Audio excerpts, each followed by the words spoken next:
ప్రభుత్వం land regulation పథకం ప్రకటించడంపై Balaji estates అధినేత వత్సవాయి రవి హర్షం వ్యక్తం చేశారు. ఈ సందర్భంగా సీఎం రేవంత్ రెడ్డి, మంత్రి శ్రీనివాస్ రెడ్డి చిత్రపటాలకు పాలాభిషేకం చేశారు. మంత్రి శ్రీనివాస్ ఎన్నికల ముందు ఇచ్చిన వాగ్దానాన్ని నిలబెట్టుకున్నారని అన్నారు.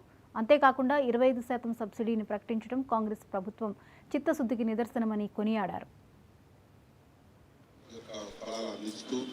ప్రభుత్వంలో 2020 ఆగస్టు 26న గత ప్రభుత్వం ఒక జీవోని రిలీజ్ చేసింది.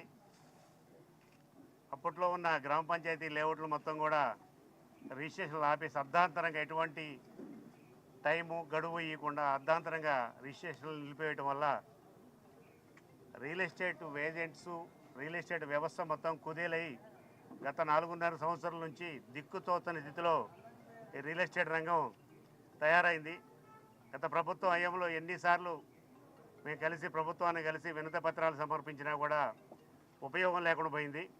అలాంటి సిచ్యువేషన్లో గత ప్రభుత్వం మేము చూస్తాం ఈ గ్రామ పంచాయతీ లేఅవుట్ని ఎల్ఆర్ఎస్ఎల్ని రెగ్యులేషన్ చేస్తామని ప్రభుత్వం మాట ఇచ్చి ఎలక్షన్లోకి రావడం జరిగింది. ఆ సందర్భంగా రాష్ట్ర వ్యాప్తంగా కూడా రియల్ ఎస్టేట్కి సంబంధించిన వ్యాపారులు కానీ ఏజెంట్స్ కానీ మొత్తం కూడా కదిలొచ్చి ఈ ప్రభుత్వానికి అనుకూలంగా పనిచేసి మా హక్కులు సాధించుకున్న ఉద్దేశంతో ఒక ఉద్యమం లెక్క పనిచేసి ఈ కాంగ్రెస్ ప్రభుత్వాన్ని తీసుకురావడం జరిగింది. ఈ ప్రభుత్వంలో కూడా మన శ్రీనివాసరెడ్డి గారు, పొంగులేటి శ్రీనివాసరెడ్డి గారు గత ఎలక్షన్ల ముందు ఒక వీడియోను కూడా ఏలూరు జిల్లా సుంకలు ప్రభుత్వ పాఠశాలలో విద్యార్థినులు అస్వస్థతకు గురయ్యారు. చాక్లెట్లు తిన్న 6